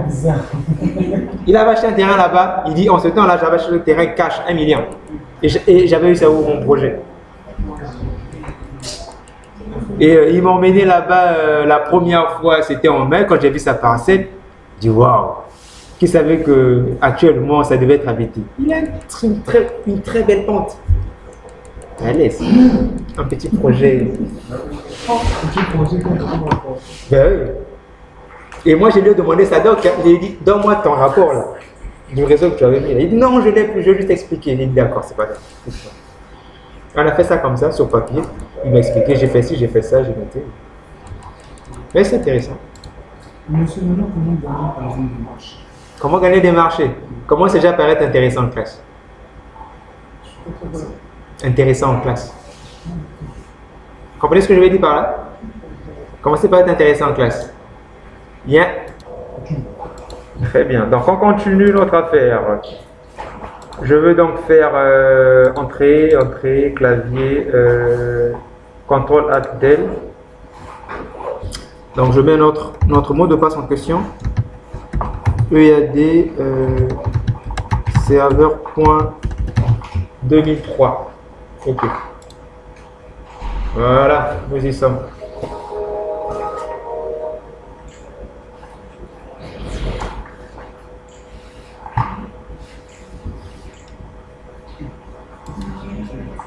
Ok. Donc, voici notre serveur avec deux rôles déjà installés. On a le contrôleur de domaine, l'Active Directory, et on a le serveur DNS qui est installé à ce niveau. Vous faites serveur 2003, non? Vous n'avez pas cette matière-là à part? Vous faites système d'exploitation? Vous allez parler de ça, non? Donc, je n'ai pas besoin de m'étaler là-dessus. Là, nous, on fait TP, on ne fait pas théorie. Donc, le contrôleur de domaine, gérer les utilisateurs et les ordinateurs dans Active Directory. Voilà. Voici ce symbole-là, c'est le symbole de l'annuaire. Donc, notre annuaire ici, c'est ead.com. Voilà. Voici les différents éléments internes. Quand nos machines seront intégrées dans le domaine, on va les voir ici, au niveau de computer. Quand on aura des utilisateurs créés, on les verra ici au niveau d'utilisateurs. Pour le moment, on n'a pas créé encore d'utilisateurs. Ce sont les utilisateurs que le système a créés lui-même. Il y a déjà l'administrateur et le compte invité qui est pour le moment désactivé. Et ici, c'est quoi le client Telnet? Ok, c'est bon à ce niveau. Je vais fermer. Alors, le serveur DNS. Gérer ce serveur. Donc, avec le DNS, on a deux zones. Il y a la zone de recherche directe et la zone de recherche inversée. Donc, c'est pour aller dans les deux sens. De l'adresse IP vers le nom vers... Okay. Alors, par rapport à l'installation qui a été faite par défaut, la zone de recherche directe a déjà été créée. Nous, ce que nous allons créer, c'est la zone de recherche inverse. Si toutefois la zone de recherche direct n'a pas été créé, vous pouvez le créer. Donc, vous viendrez à ce niveau, vous allez faire un clic droit ici pour dire nouvelle zone. Donc, on va refaire. Ici, c'est déjà fait, mais on va refaire. Je vais tout supprimer.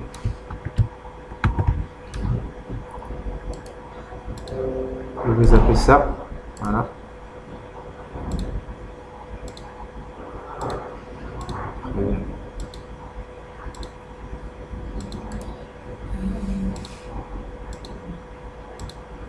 Voilà.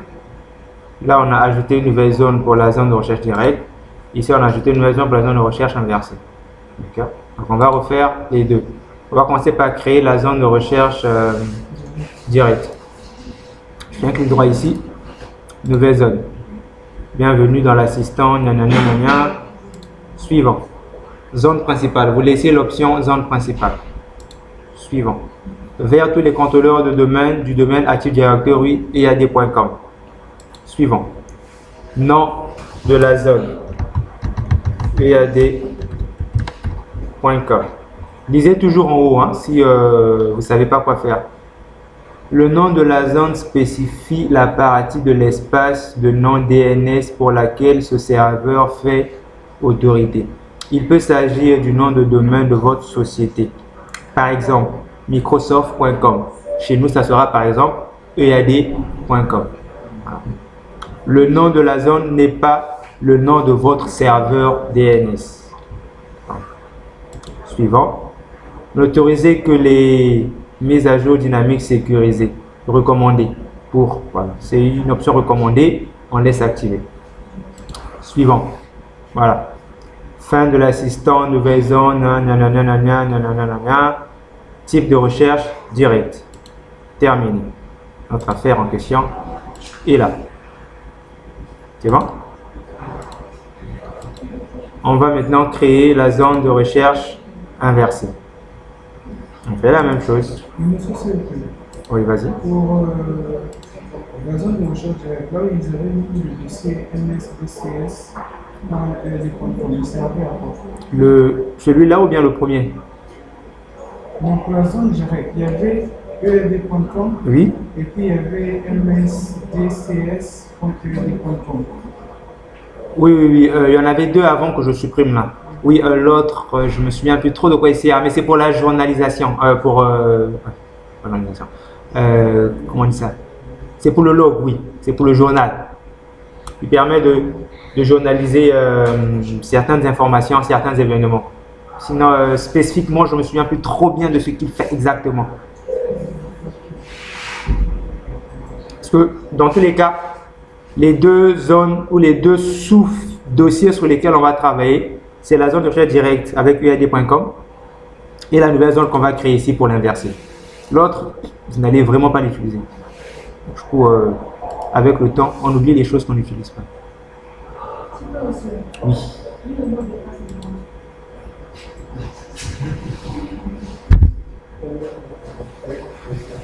Qu'est-ce que je peux faire si ça ne marche pas? Rappelez-vous, vous êtes 3. Personne d'entre vous n'a retenu le mot de passe.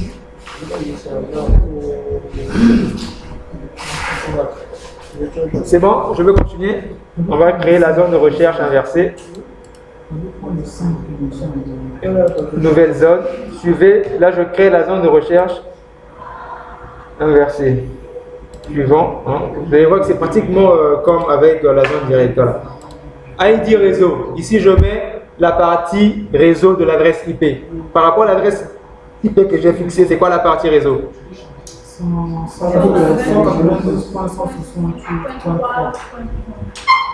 Quoi? Dehors. Vas-y d'abord dehors. Possible. Non, oui, vas-y. Va laisser ton erreur dehors et après tu reviendras. Sors d'abord, s'il te plaît.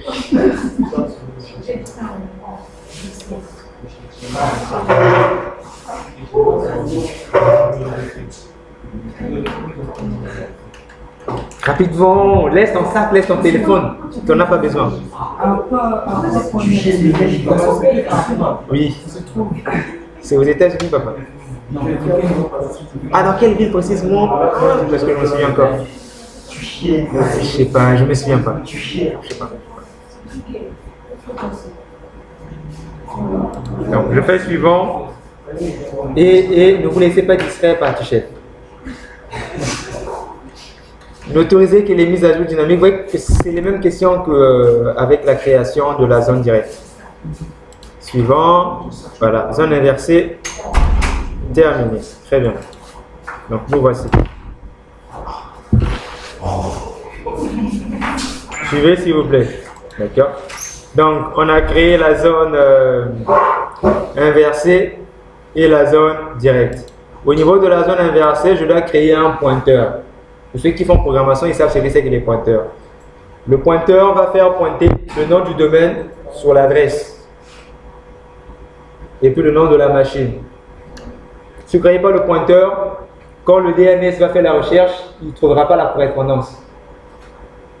Parce que la correspondance va être faite entre le nom du domaine et l'adresse IP du poste.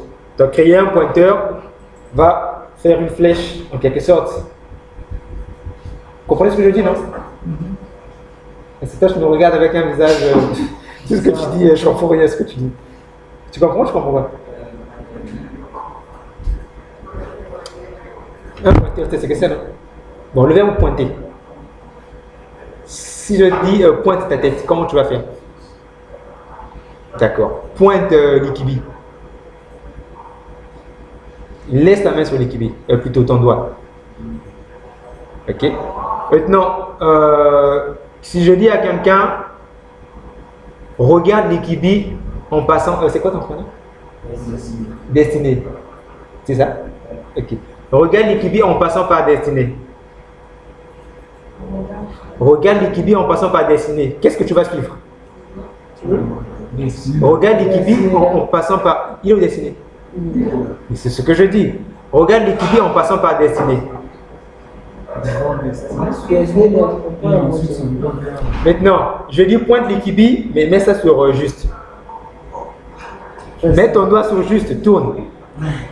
Maintenant, je vous dis, regardez destinée, il va vous montrer juste. Non, il va montrer l'Ikibi. Est-ce que c'est correct? Non. Pourquoi c'est faux? Parce que le pointage ne correspond pas à l'autre là. Mais s'il pointe très exactement ici, on trouvera la bonne personne. Ton doigt nous permettra de savoir si on est sur la bonne adresse ou pas.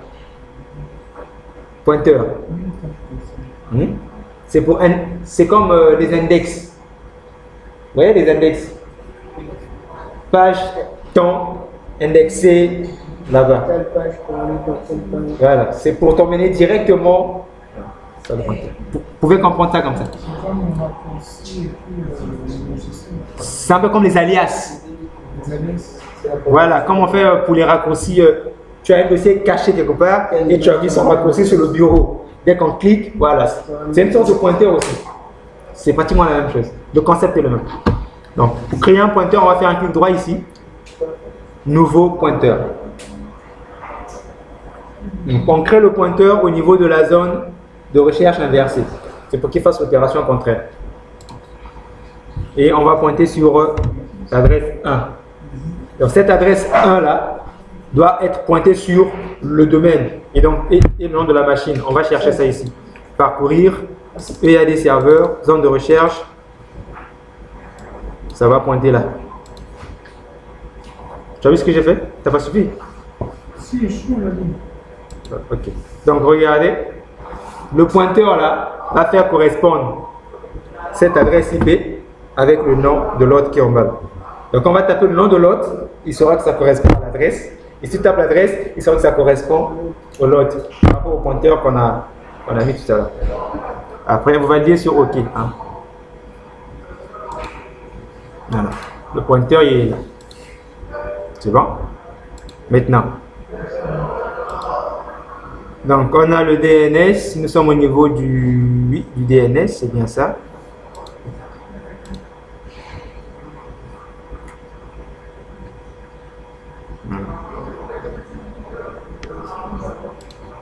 On peut tester la commande NSLOOKUP. Vous voyez, serveur par défaut, EAD, nanana, adresse 192.168.3.1.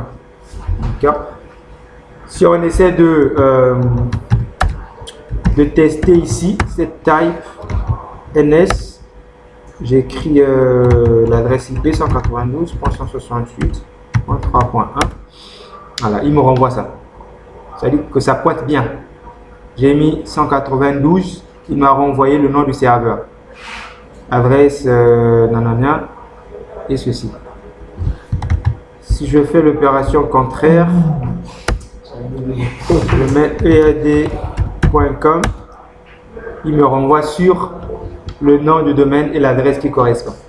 Donc regardez ici, ead.com, name serveur égale ceci, adresse internet 192.168.3.1. Quand le pointeur ne marche pas, en tapant cette adresse, il ne va pas trouver la correspondance avec l'adresse IP. Quand ton pointeur a marché, il doit faire correspondre les deux. Voilà. Donc la commande que vous allez taper à ce niveau, c'est set type égale ns. Il y a plusieurs commandes à ce niveau. Mais commencez déjà par apprendre cela. Là, je peux sortir. Le NSLOOKUP, c'est une commande qui permet de tester le DNS si les zones de recherche inversées directes sont en place. Donc avec le DNS et Monsieur Active Directory, c'est bon. Maintenant, on repart au niveau de la configuration réseau pour voir l'adresse IP au niveau du DNS préféré. Est-ce que c'est bien l'adresse que nous voulons ou bien est-ce qu'il a changé? Voilà, il a mis... Ça, c'est quelle adresse? 127.0.0, c'est quelle adresse? Ça c'est quelle adresse? Michel, oui. Ça correspond à quelle adresse?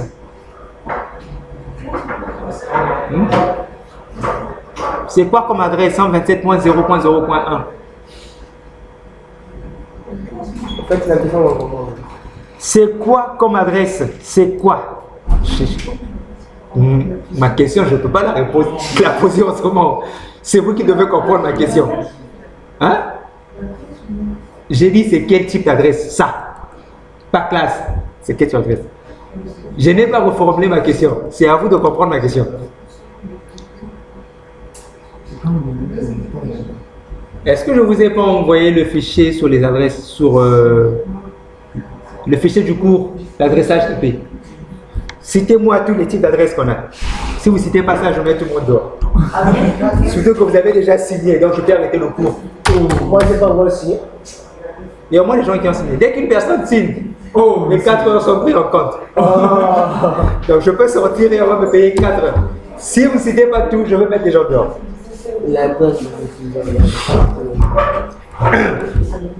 Ok.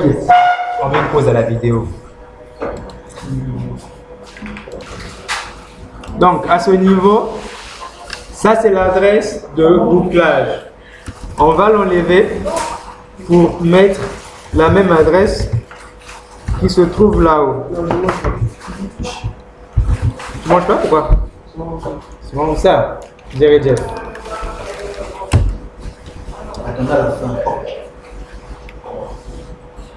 Ça marche? Regardez ce que j'ai fait. J'ai mis donc la même adresse. Et en dessous, c'est le DNS auxiliaire. Donc le auxiliaire, c'est un peu le second quoi. Si le principal ne marche pas, on peut contacter le second. Donc je mets la 2 et je valide. Je ferme. Voilà. Jusqu'à là, c'est bon. Donc on vient de faire Active Directory et puis DNS. Maintenant, je veux quand même lancer une machine virtuelle, une machine cliente, un Windows 7, pour voir ce que ça donne déjà. Donc je viens au niveau de VirtualBox. Vous avez des machines clientes, non? Déjà installées. Lancez, démarrer une machine cliente. Moi, je lance une machine cliente ici.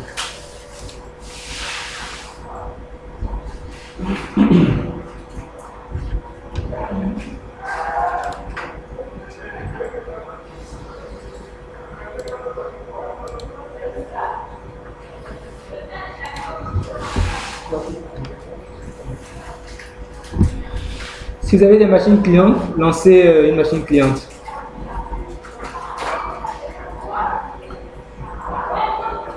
Lancez une machine cliente, un C20 XP. ce que vous avez.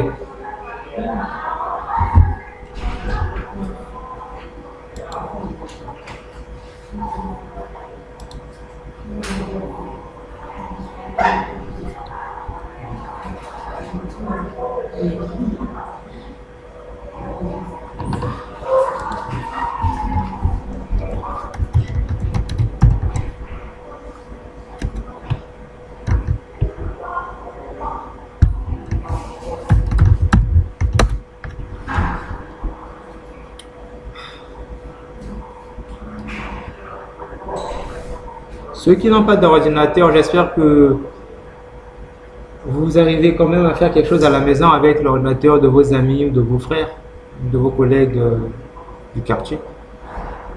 Juste, tu n'as pas d'ordinateur? Non, c'est plus. Donc, j'espère que tu fais quelque chose. Hein.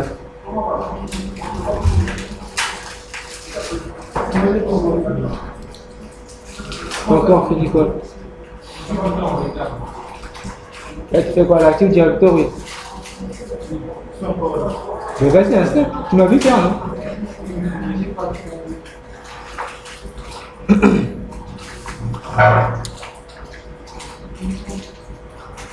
Bon.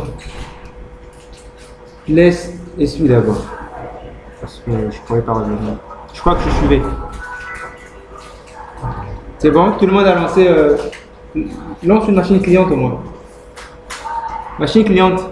Ici, c'est bon?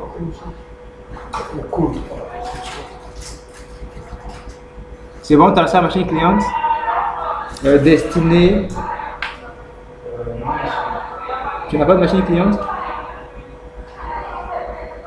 Appelez le monsieur qui est dehors.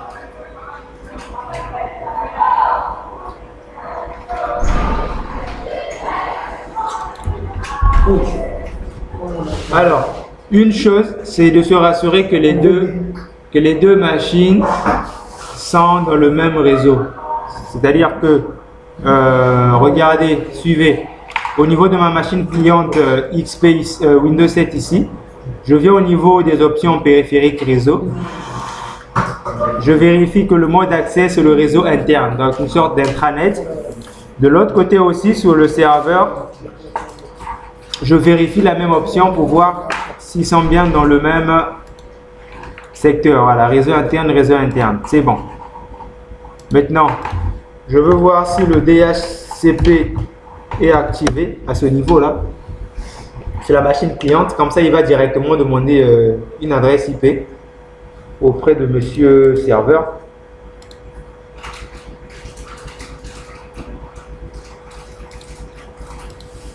Voilà, le DHCP est activé automatiquement. Donc c'est bon, il va demander une adresse. Parce que les deux cartes réseau, c'est la même chose. Voilà, c'est activé. Non, sinon chez machine cliente. Donc si je fais ceci, CMD IP config, voilà, j'ai pas d'adresse IP ici pour le moment donnée par le serveur. Pourquoi? Parce que lui-même, le serveur n'a pas encore, le service DHCP n'a pas encore été installé et activé. Donc on n'a que cette adresse là, la 169.254. C'est quel type d'adresse?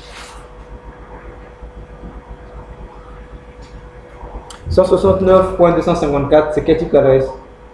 Ça vient d'où cette adresse? Qui lui a donné ça? Qui a donné à ma machine cette adresse? Quel réseau? Qui lui a donné cette adresse? Le serveur. Parce que le serveur a cette adresse. Vous lisez pas en fait. La réponse est dans le cours. C'est quel type d'adresse?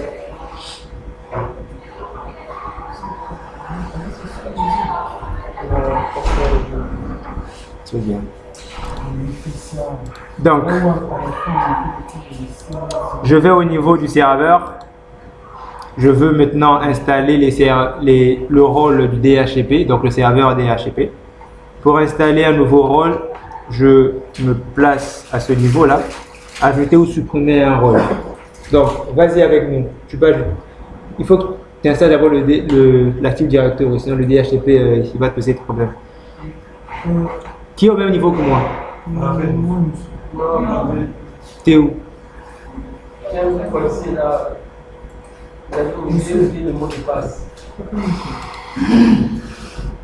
Personne au même niveau que moi? Tu es au même niveau que moi? D'accord. Vas-y, tu avais une question? Avant que je ne sois contrarié sur le DNS. Oui. Dis-lui ce qu'il faut faire. Dis-lui ce qu'il faut faire. Tu m'avais fait. Le pointage, j'avais déjà fait. Oui, l'adresse, on l'avait changé. Dis-lui ce qu'on va mettre. Quelle adresse j'ai changé? Là où il y avait la 127.0.0.1, je l'ai changé, j'ai mis quelle adresse? Tu suis pas? J'ai mis la même adresse que la 192.168.3.1. Sur la préférée, tu mets la même adresse et sur l'auxiliaire, tu prends la seconde adresse.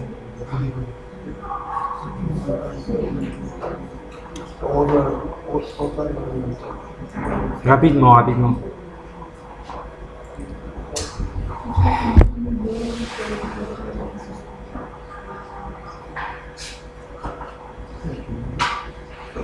Est-ce qu'on peut avancer? On peut avancer? Mais l'adresse que tu fais OK. Vous êtes toujours au niveau du DNS ou bien...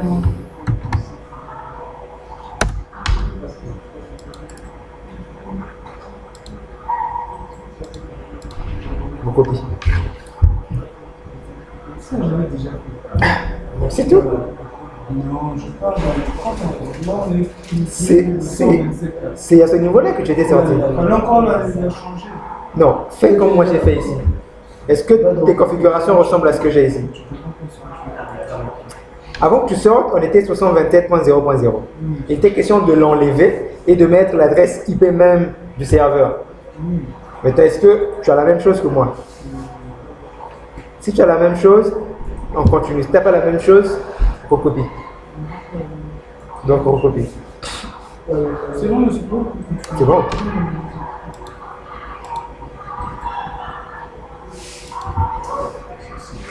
C'est bon? Tu t'es retrouvé avec le mot de passe?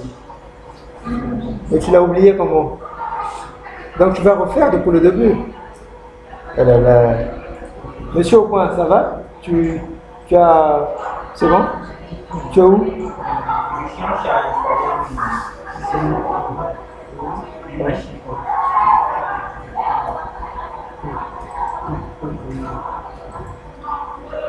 Vous travaillez pas sur la maison.